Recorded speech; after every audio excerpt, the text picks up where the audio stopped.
A graça do Senhor Jesus Cristo e o amor de Deus e a comunhão do Espírito Santo seja com todos vós. Amém. Esse primeiro domingo de fevereiro de 2026.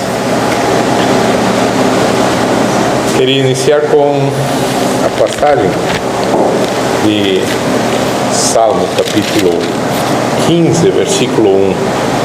A pergunta: Senhor, quem habitará no teu tabernáculo? Quem morará no teu santo monte? Quem? Ontem, no estudo bíblico, nós falamos sobre algo que já desde novembro compartilhei com os irmãos, com a congregação, né? Como, não lembro a data, mas lembro que foi algo em novembro do ano passado. Assisti um vídeo desses curtos no YouTube, onde a pessoa mencionava como os cristãos nós cuidamos de não cair em pecados grandes, né? Sabemos, pais são aqueles, pecadão, né? Mas a pessoa mencionou: e você já percebeu como relaxamos em relação a pecados pequenos? E aí ela mencionou, né? Por exemplo, o desleixo na sua casa, no seu quarto, tudo largado. E aí essa pessoa mencionou o fato de que tudo isso pode ser um ataque espiritual, né? Para que você vá se acostumando com coisas erradas, né? Você realmente não matou, não roubou, não adulterou, não isto, naquilo, aquele pecadão, né? Mas as coisas pequenas você deixou passar. O oposto dos fariseus hipócritas, né? O que o Senhor Jesus disse, né? Coais o mosquito e engolis o camelo. Nós coamos o camelo e vamos engolindo mosquitos. Literalmente é isso que colocou. E aí me toquei naquela ocasião, comecei a ver a minha própria casa, e até hoje está a luta para colocar em ordem a casa, né? E quando eu coloco isso para os irmãos, não é para que cada um entre numa competição, né? Mas comigo não sei o quê. Não é por aí. Não é para ver quem é mais ou menos pecador. Não é para isso.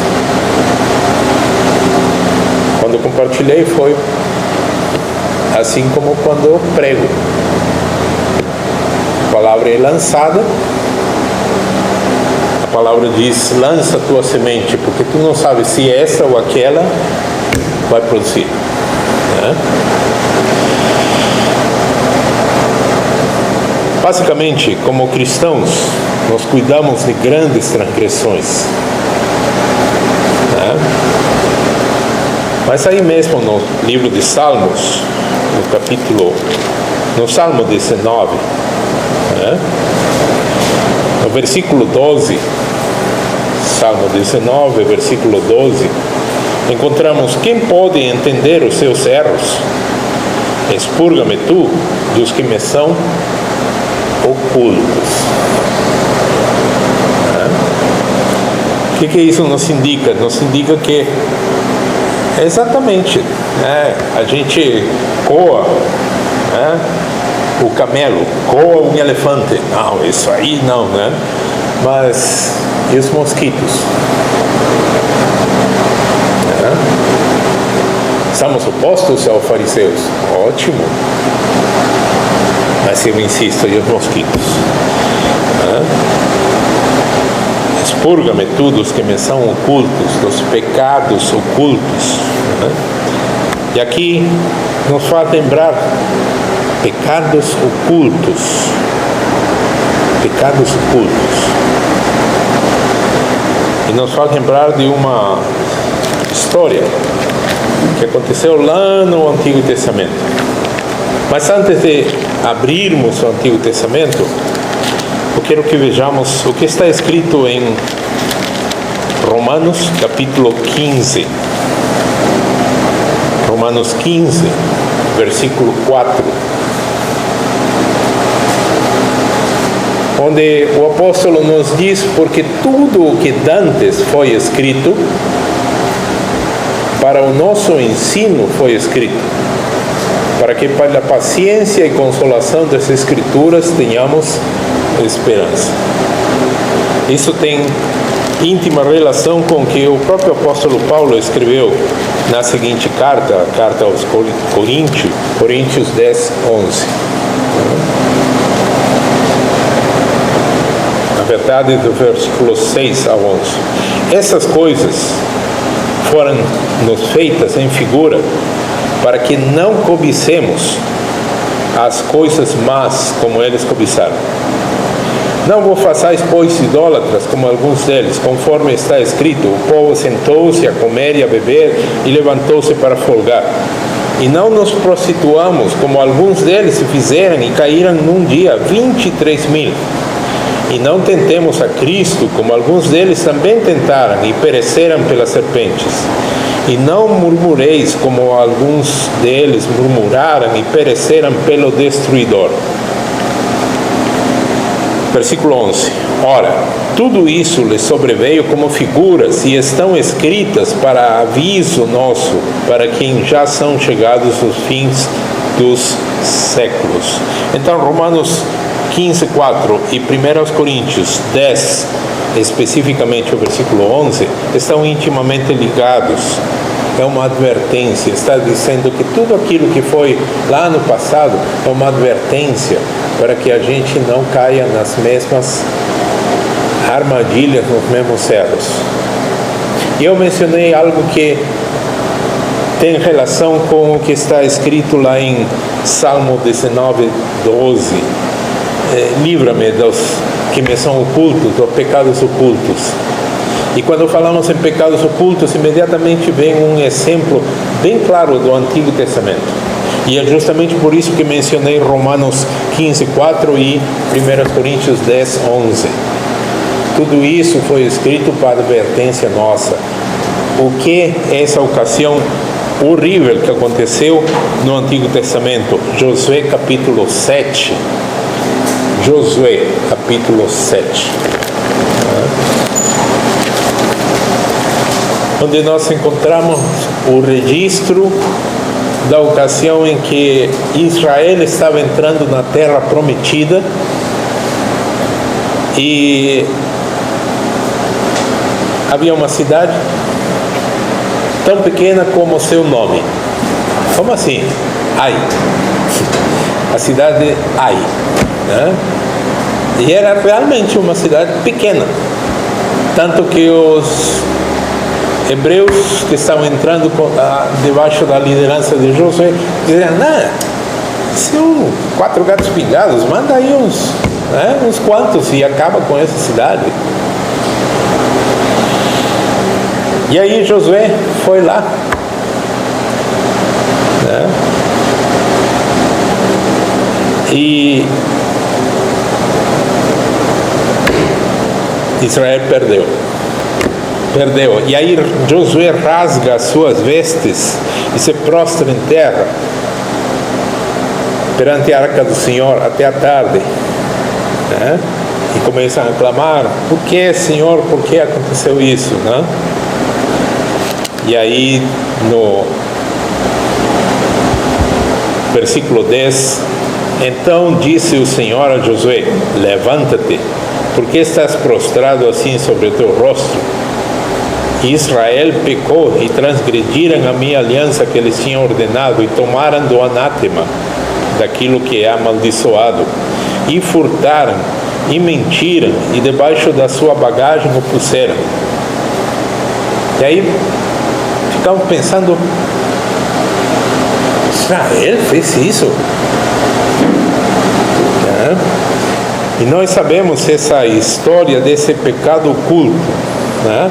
Os filhos de Israel, a história de um pecado oculto. E a pergunta é: mas todos. Do versículo 18 ao 24, vemos como, fazendo chegar a casa de cada um de Israel, homem por homem, foi tomado Acã, filho de Carme, filho de Sabdi, filho de Zerá, da tribo de Judá. E aí, quando confrontado, ele confessa: realmente eu fiz isto, aquilo e aquilo. Uma história terrível que nos dá uma lição importante, que há muitos anos, lá em 1998, quando eu tive que pregar sobre essa passagem de Josué 7, ficou gravado em mim: porteira fechada. Isso é uma expressão bem brasileira, não sei porquê, mas na minha terra não tem isso. Engraçado. É possível que haja alguma transação comercial em que alguém vende um terreno, mas eu não lembro como se diz porteira fechada em espanhol. A tradução seria bem fácil, seria la portera cerrada. A tradução está perfeita, mas o conceito que está por detrás não está aí. No Brasil inteiro, quando você diz porteira fechada, todo mundo entende. Foi vendido uma fazenda com porteira fechada. Quer dizer, tudo que estava lá dentro, as maquinárias, os bichos, tudo, né? Foi vendido, certo? Esse é o conceito. E naquela vez que eu tive que pregar sobre isso, em 98, veio a mim: Deus nos vê com porteira fechada. Foi uma lição que eu aprendi para mim mesmo. Porteira fechada. Né? E aqui nós vemos exatamente isso. O povo inteiro se reuniu para lutar, para tomar aquela cidade de Canaã, que Deus havia entregue a Canaã inteira, né? A terra de Canaã para os hebreus que haviam saído do Egito, que estavam vindo desses 40 anos de peregrinação no deserto, finalmente entram na terra prometida. E aí, aquela cidade é muito pequena, mandam uns quantos e perderam, apanharam feio, é o que está escrito. E aí, quando começam a chorar e dizer: por quê? Porque Deus responde: Israel. E aí mas não foi Israel que pecou, não foi o povo inteiro, foi um. E por causa desse um, todo mundo apanha. E aí veio porteira fechada.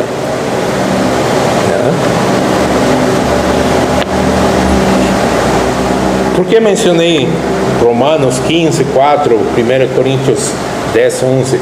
Porque é o ensinamento, tudo isso foi escrito para o nosso ensinamento, para que a gente aprenda coisas. Né? Essa é uma história terrível. Né? Porteira fechada, como assim? Observem.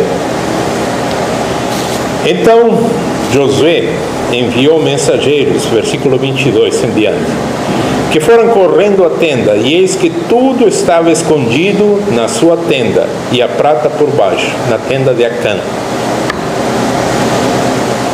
Tomaram, pois, aquelas coisas no meio da tenda e as trouxeram a Josué e todos os filhos de Israel, e se puseram perante o Senhor.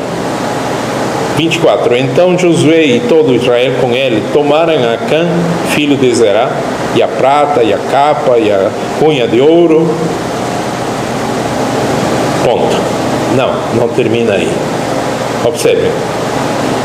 E seus filhos, e suas filhas, seus bois, seus jumentos, suas ovelhas, a sua tenda e tudo quanto ele tinha. E aí o queixo cai, né? Que corpo tinha aqueles bois, aquelas ovelhas? Seus filhos, suas filhas, deve ver que eram crianças alguns. E levaram-nos ao vale de Acor. Versículo 25, e disse Josué: por que nos turbaste? O Senhor te perturbará este dia. E todo o Israel o apedrejou, e os queimaram a fogo depois de apedrejar-los. É horrível. É horrível isso. É uma história terrível. Porteira fechada.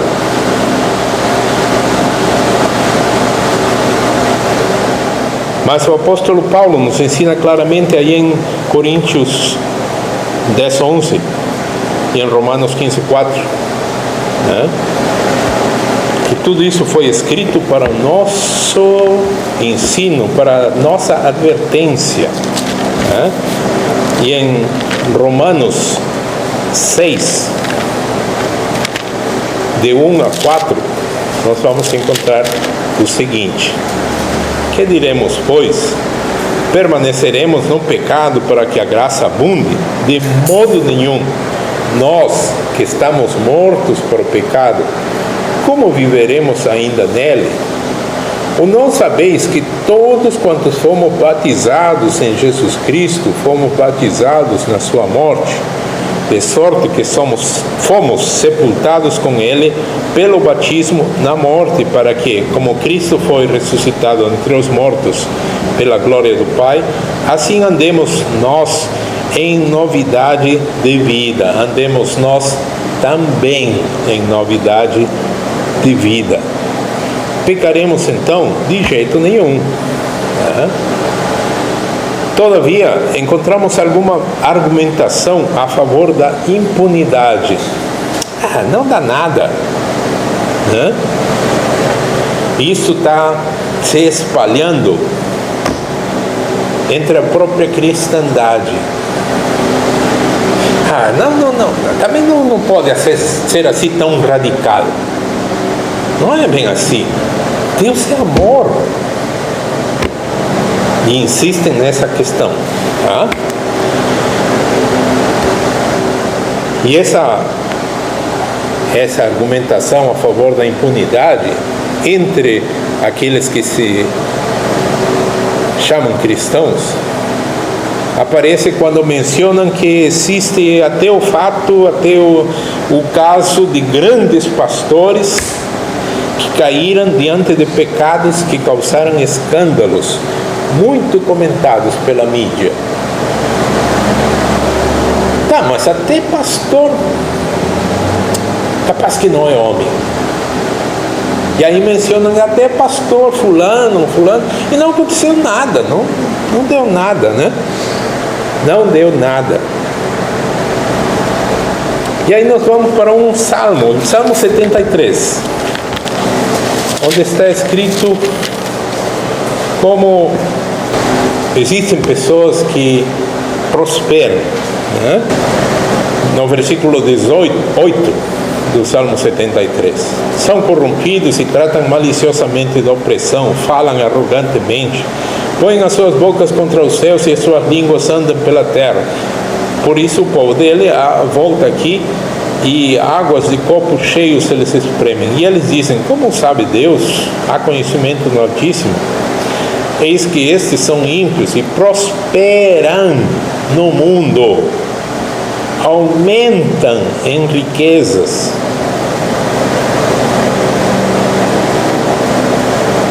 Tá vendo? Não dá nada. Tá aí o pastor São Fulanão, ó. Lembra que em 2000 e não sei quanto, e lá vem o escândalo do pastor São Fulanão. E não aconteceu nada. Está lá. E prosperando.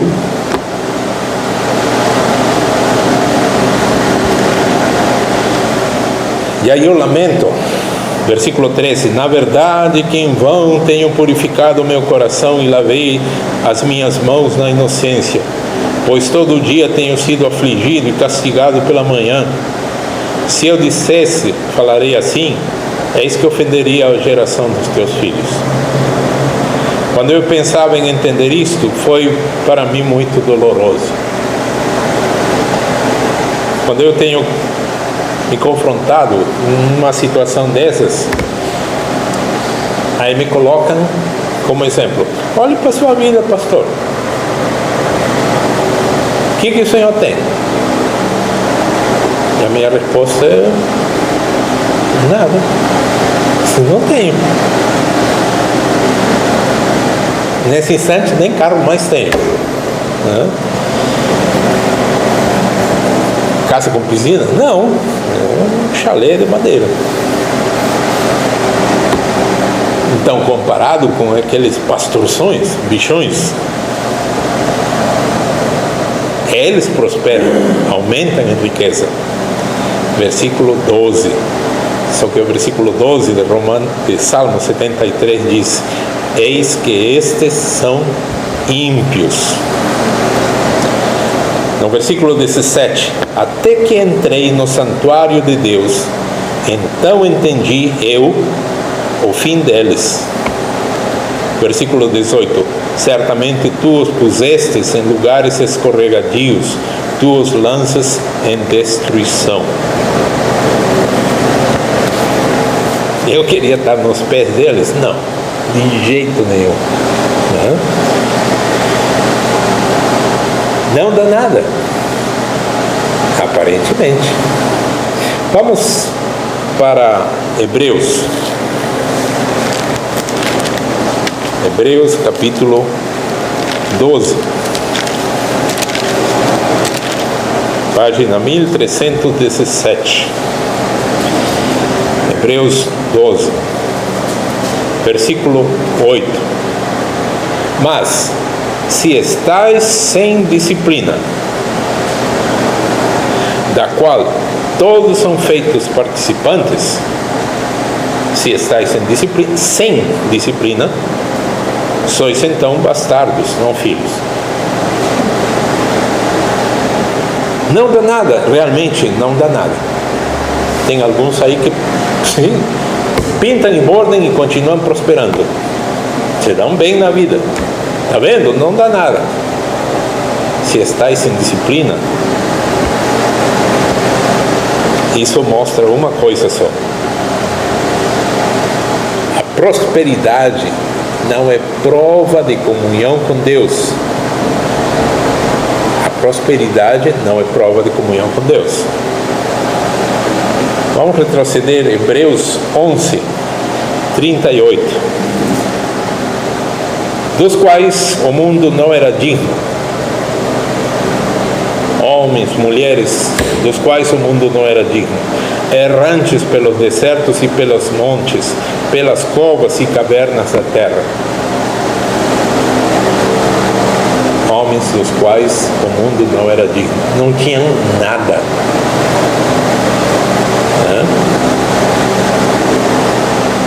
O oposto,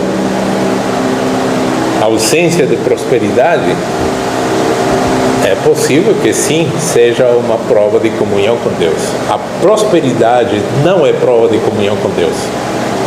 E o que nós vemos ao nosso redor em todas as igrejas é um meter pilha para todo mundo ser próspero, para todo mundo se dar bem na vida, para todo mundo cair lá em Salmo 73, 12. Estes são ímpios e prosperam, se dão bem. É horrível tudo isso. Como cristãos luteranos, nós aprendemos desde a época da confirmação. Devemos, todo mundo lembra, temer e amar a Deus. Aí já vai ser esvaindo o ensinamento, né? Quem mais? Devemos temer e amar a Deus. Mas importantíssimo, devemos temer e amar a Deus. E esses que são a favor da prosperidade, eles retiraram esse temer. Devemos amar a Deus para que Ele nos recompense. Devemos temer e amar a Deus. E o que lemos aí em Hebreus? Vamos para Hebreus capítulo 4.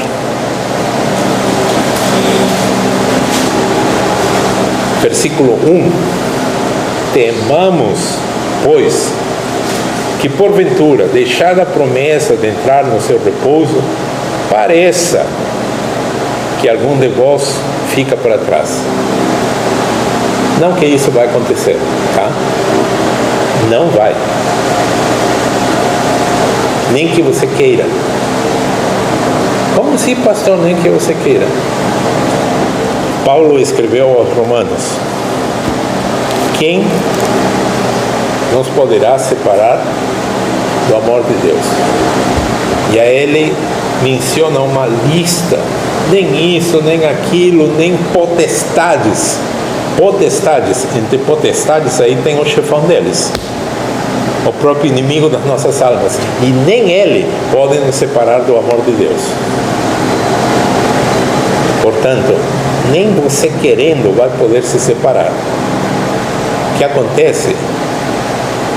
Não, mas se eu cometer pecados, aí tente. Tem passagens no Antigo Testamento onde diz: a ovelha gorda, ele quê? Ele quebra as pernas. O pastor? Sim, o pastor. Quais são as ferramentas que o pastor tem na sua mão? A vara e o cajado. São ferramentas para fazer carinho nas ovelhas. Percebem? Então, nem eu querendo vou poder. E se eu insistir num jeito de vida, numa vida que não é agradável a Deus, toma, perna quebrada. É isso, né? Temamos, pois, né? Porque porventura, deixada a promessa de entrar no seu repouso, pareça. O próprio Senhor Jesus, na sua oração, diz: nenhum eu perdi dos que me deste. Ninguém pode vir a mim se o Pai que me enviou não o trouxer. Então, se cada um de nós chegou até o Senhor Jesus, pertence a Ele, pertence, com todo o significado desse verbo, pertence a Ele. O apóstolo Paulo escreve então isso, e escreve mais. Vamos para Efésios capítulo 4. E aqui, mais uma vez, nós lembramos da pergunta que está em Salmo 15, não precisam abrir, abram em Efésios 4. Senhor, quem habitará no teu tabernáculo? Quem morará no teu santo monte? Quem? Efésios 4:17. E digo isto, e testifico no Senhor, que não andeis mais como andam também os outros gentios, na vaidade da sua mente. Vaidade, isso aqui é vácuo, tá? Não é no sentido moderno de vaidade, né? Sentar-se na frente de um espelho e se achar bonito, bonita. Não é nesse sentido de vaidade. Aqui na palavra no original se refere a um vácuo. Não andeis também como os outros gentios no vácuo, no vazio da sua mente. Em alemão é Leerkopf, cabeça de vento, como se fala em português. Entenebrecidos no entendimento, separados da vida de Deus, pela ignorância que há neles, pela dureza do seu coração, os quais, havendo perdido todo sentimento, se entregaram à dissolução para com avidez cometerem toda a imprudência. Mas vós não aprendestes assim a Cristo, se é que já o tendes ouvido e nele fostes ensinados, como está a verdade em Jesus. Que quanto ao trato passado, vos despojeis do velho homem que se corrompe pela concupiscência do engano, e vos renoveis no espírito da vossa mente. E vos revistais do novo homem, que segundo Deus é criado em verdadeira justiça e santidade. Por isso, deixai a mentira, falai a verdade, cada um com o seu próximo, porque somos membros uns dos outros, porque Deus nos vê como porteira fechada. É isso, porque somos membros uns dos outros. Foi o Acã, e aí o Israel todinho aqui para um lado, foi Acã, e Deus disse: não, Israel, todos.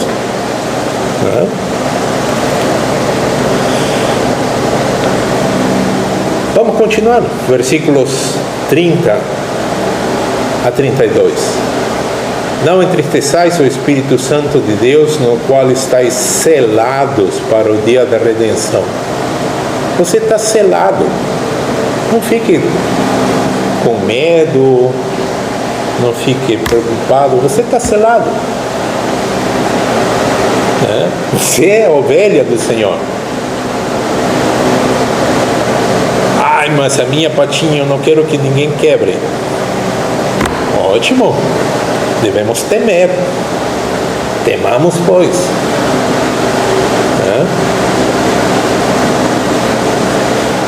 Não entristeçais o Espírito Santo de Deus, no qual estáis selados para o dia da redenção. Toda amargura, ira e cólera, e gritaria, e blasfêmia, e toda malícia sejam tiradas entre vós. Antes, sede uns para com os outros, benignos, misericordiosos, perdoando-vos uns aos outros, como também Deus vos perdoou em Cristo. Quem está em Cristo, quem entrará? Quem entrará na tua habitação? Quem habitará no teu tabernáculo? Quem morará no teu santo monte? E a resposta é: quem está em Cristo. Se você está em Cristo, você está selado. Portanto, viva para Ele.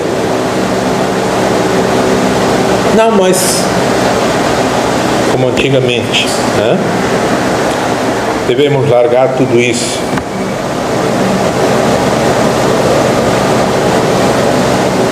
O processo de santificação é o processo que está na frente de cada um de nós. Deus não vai enviar um anjo para nos ajudar, porque isso está na nossa capacidade, na nossa obrigação. Deus não permite que alguém seja tentado além das suas forças. Não é algo que eu não consegui. Não, você conseguia dizer não.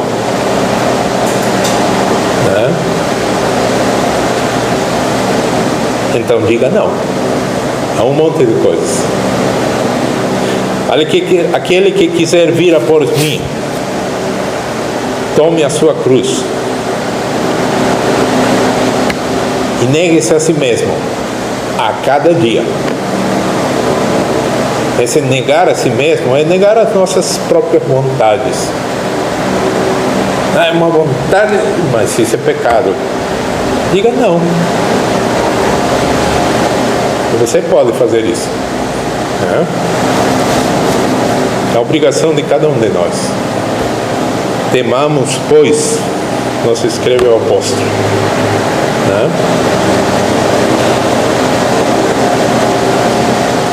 Quem entrará, quem habitará, quem está em Cristo.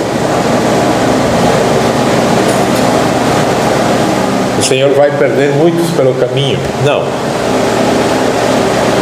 Aí o Senhor usa sua vara, não é para fazer carinho, é para dar.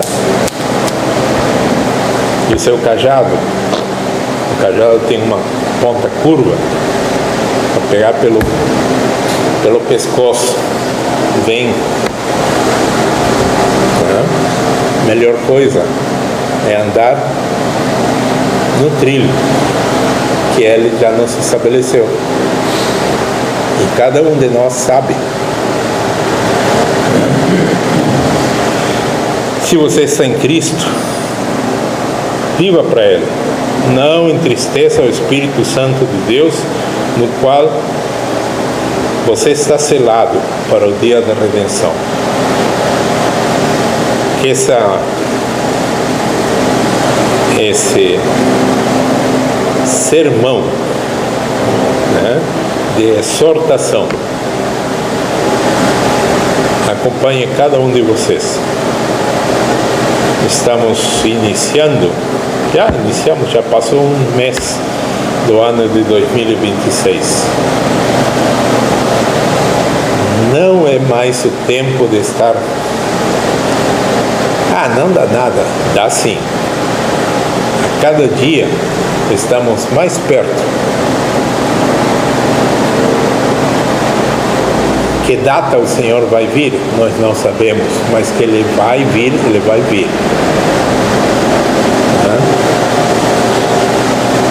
Que nós estejamos preparados para esse encontro com o Senhor. Que cada um de nós tenha isso em mente. E aqui para frente é cada vez mais nos dedicarmos a esse processo de santificação, que é a responsabilidade de cada um de nós. Santificai-vos, santificai-vos, diz o Senhor. Que isso nos acompanhe no decorrer desse ano. Que isso esteja na nossa mente, pode sempre. Amém.